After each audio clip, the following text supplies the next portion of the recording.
الحمدللہ رب العالمین والصلاة والسلام علی سید الانبیاء والمرسلین اما بعد فاعوذ باللہ من الشیطان الرجیم بسم اللہ الرحمن الرحیم قال اللہ تبارک و تعالی فی القرآن المجید والفرقان الحمید یا ایہا الذین آمنوا توبوا الی اللہ توبۃ نصوحا آمنت باللہ صدق اللہ مولانا العظیم وبلغنا رسولہ النبی الکریم الامین ونحن علی ذلک لمن الشاہدین والشاکرین والحمد للہ رب العالمین یا صاحب الجمال و یا سید البشر من وجہک المنیر لقد نور القمر لا یمکن الثناء کما کان حقہ بعد از خدا بزرگ توئی قصہ مختصر بلغ العلا بکمالہ کشفت دجا بجمالہ حسنت جمیع خصالہ صلو علیہ وآلہ الصلاۃ والسلام علیک یا رسول اللہ الصلاۃ والسلام علیک یا نبی اللہ الصلاۃ والسلام علیک یا امام الانبیاء والمرسلین الصلاۃ والسلام علیک یا جد الحسن والحسین۔ الحمدللہ آج میں آپ کی خدمت میں توبہ کے فضائل کے حوالے سے چند ایک باتیں گوش گزار کروں گا۔ اللہ تبارک و تعالیٰ نے تین طرح کی مخلوقات پیدا کی ہیں۔ ایک مخلوق وہ ہے کہ جس کو اللہ تعالیٰ نے عقل و شعور بھی دیا ہے اور شہوات نہیں دی۔ دوسری مخلوق وہ ہے کہ جس کو اللہ تعالیٰ نے شہوات بھی دی ہے اور عقل و شعور بھی دیا ہے۔ اور تیسری مخلوق وہ ہے کہ جن کو اللہ نے شہوات دی ہیں لیکن عقل و شعور کی دولت سے بہرہ نہیں فرمایا۔ پہلی مخلوق جس کو اللہ تعالیٰ نے عقل و شعور دیا ہے اور خواہشات نہیں دی وہ ہیں فرشتے۔ اور دوسری مخلوق جس کو اللہ تعالیٰ نے شہوات دی ہے اور عقل و شعور نہیں دیا وہ ہیں جانور، بہائم اور حشرات الارض اور پرندے وغیرہ۔ اور تیسری مخلوق جس کو اللہ تعالیٰ نے عقل و شعور بھی دیا ہے اور شہوات کے ساتھ بھی جکڑا ہے وہ ہے حضرت انسان۔ آپ دیکھیں کہ اللہ تبارک و تعالیٰ نے انسان کو عقل و شعور بھی دیا اور شہوات میں بھی جکڑا، اس آزمائش میں بھی جکڑا ہے۔ اب انسان کے لیے یہ ہے کہ جب وہ نیکی کرتا ہے اللہ تبارک و تعالیٰ اس سے خوش ہوتا ہے، جب گناہ کرتا ہے تو گناہ اللہ تعالیٰ کے قہر و غضب کا جو ہے وہ مظہر بنتا ہے۔ تو جب یہ معاملات اس کے ساتھ ہیں کہ اس کی فطرت میں برائی ہے اور اس کی فطرت میں نور بھی ہے اور اس کی فطرت میں برائی کی طرف رجحان بھی ہے، تو کیوں نہ ہو کہ اس سے گناہ سرزد نہ ہو۔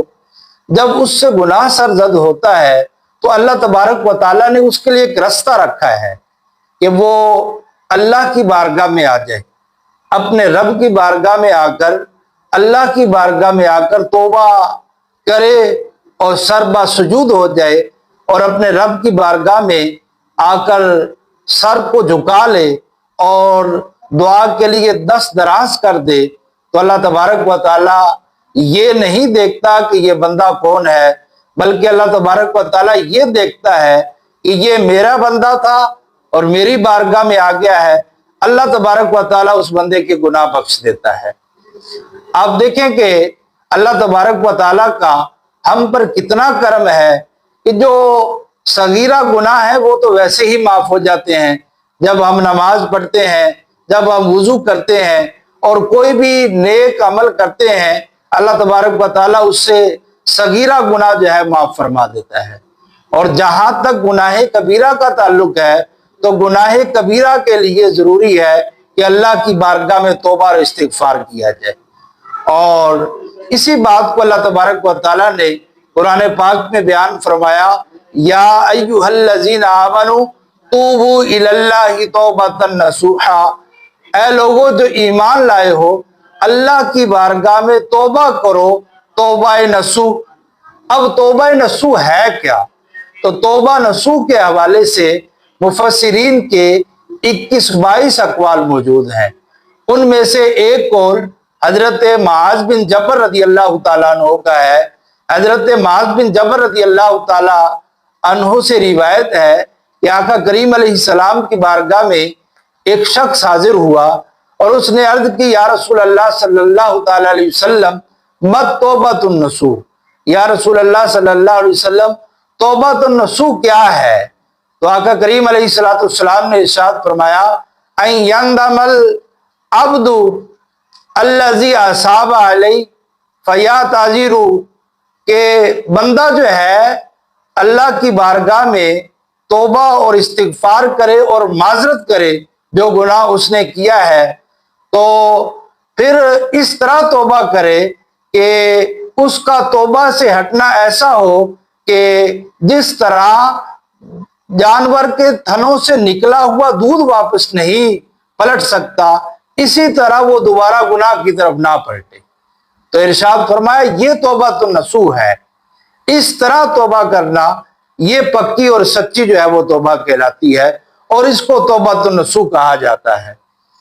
آپ نے یہ حدیث سنی ہوگی کہ آقا کریم علیہ السلام کی بارگاہ میں ایک شخص حاضر ہوتا ہے اور عرض کرتا ہے، یا رسول اللہ صلی اللہ علیہ وسلم میں بہت بڑا گناہ گار ہوں، کیا میرے گناہ بخش دیے جائیں گے؟ تو آقا کریم علیہ السلام نے ارشاد فرمایا، جی ہاں۔ تو وہ شخص چلا گیا، کچھ دیر کے بعد پھر آتا ہے اور عرض کرتا ہے، یا رسول اللہ صلی اللہ علیہ وسلم جب میں گناہ کرتا تھا تو میرا رب مجھے دیکھتا تھا؟ آقا کریم علیہ السلام نے ارشاد فرمایا، جی ہاں۔ تو اس شخص نے چیخ ماری اور اس کی روح جو ہے کفش انصری سے پرواز کر گئی۔ تو اللہ کی بارگاہ میں اس طرح توبہ کرنا کہ جس طرح کما لا یعود اللبن الی الضرع، کہ جس طرح جانور کے تھنوں سے نکلا ہوا دودھ واپس نہیں پلٹ سکتا، اس کا واپس پلٹنا ممکن نہیں ہوتا، اسی طرح بندہ اللہ کی بارگاہ میں توبہ اور استغفار کرے تو یہ ہے توبہ النصوح۔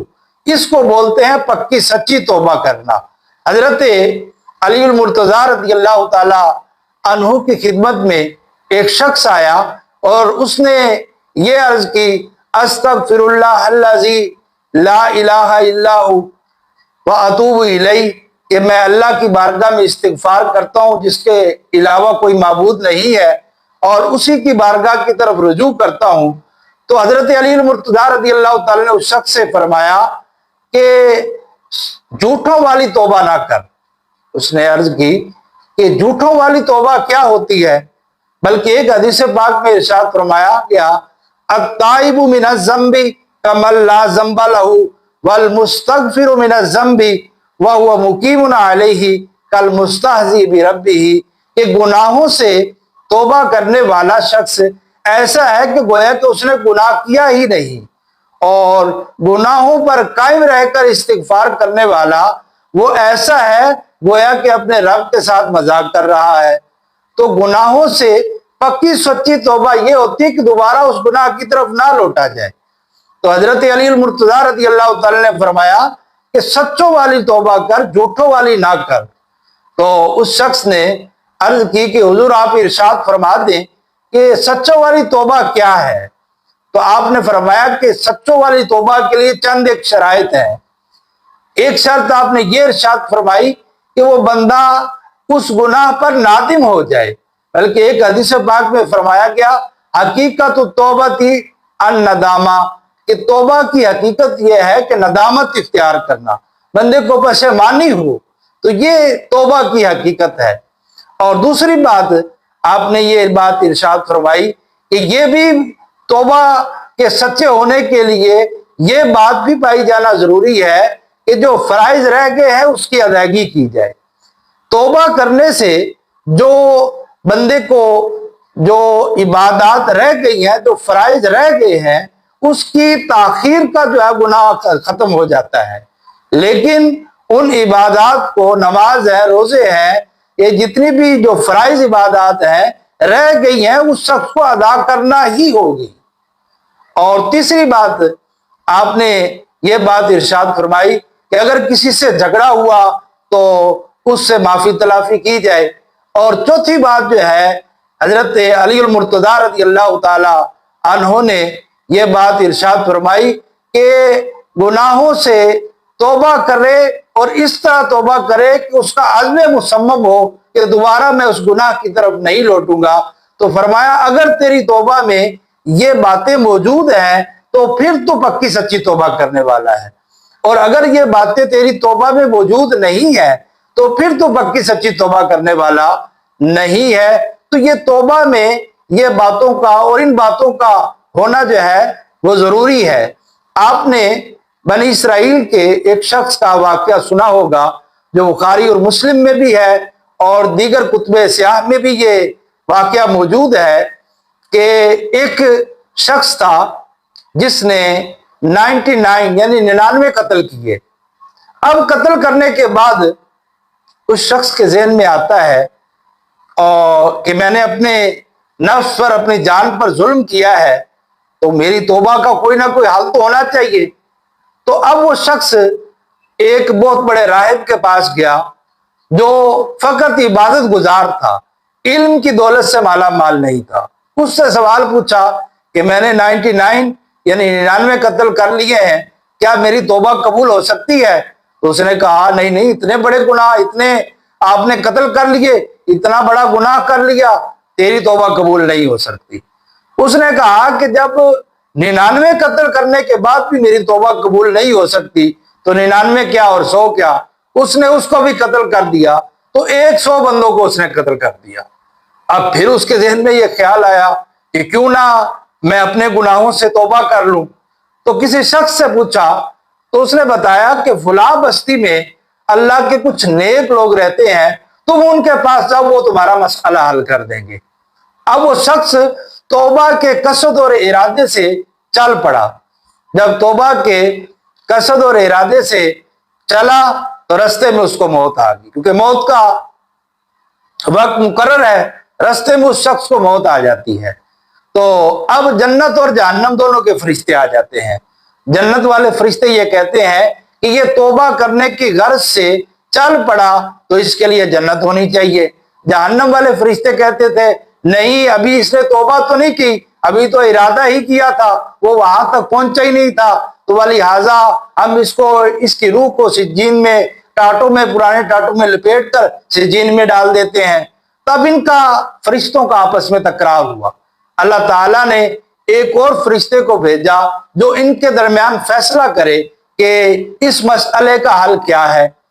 اب اس فرشتے نے آ کر فیصلہ یہ کیا کہ ہم یوں کر لیتے ہیں کہ زمین کو ماپ لیتے ہیں، اگر تو زمین اس طرف کم ہوئی جس طرف یہ جا رہا ہے، یعنی جو اللہ کے نیک بندے ہیں ان کے یہ زیادہ قریب ہے تو اس کے لیے جنت ہے، اور اگر ان سے دور ہے تو اس کے لیے جہنم ہے۔ تو اللہ تعالیٰ نے زمین کو حکم دیا، زمین سمٹ گئی۔ جب زمین سمٹ گئی، جب زمین ماپی گئی تو وہ شخص جو ہے اللہ والوں کے زیادہ قریب تھا، تو اس کے بارے میں فیصلہ سنا دیا گیا، جنت کے فرشتے اس کو لے گئے، تو اللہ تبارک و تعالیٰ نے اس کی بخشش کر دی۔ تو اگر بندہ اللہ کی بارگاہ میں حاضر ہو جائے اور توبہ اور استغفار کر لے تو اللہ تعالیٰ یہ نہیں دیکھتا کہ یہ بندہ کتنا بڑا گناہ گار ہے، اللہ یہ دیکھتا ہے کہ میرا بندہ تھا، میری بارگاہ میں حاضر ہو گیا، اللہ تبارک و تعالیٰ اس شخص کی بخشش فرما دیتا ہے، اللہ تبارک و تعالیٰ اس شخص کو معاف فرما دیتا ہے۔ ایک شخص کا واقعہ بزرگوں نے لکھا، ایک بابا جی تھے جو ہر سال حج پہ جاتے تھے۔ ایک مرتبہ ہوا ایسا، ایک نوجوان نے کہا کہ بابا جی میں بھی تمہارے ساتھ حج پہ جانا چاہتا ہوں، تو اس بابا جی نے کہا ٹھیک ہے تم بھی چلے جاؤ۔ تو جب وہ حج پر گئے اور میدان عرفہ میں پہنچے تو اس بابا جی نے یہ صدا بلند کی، لبیک اللہم لبیک، کہ یا اللہ میں تیری خدمت میں حاضر ہوں، تیری بارگاہ میں حاضر ہوں۔ تو عاطف سے یہ آواز آئی لا لبیک، یعنی تیری کوئی حاضری قبول نہیں۔ اس نے پھر یہی صدا بلند کی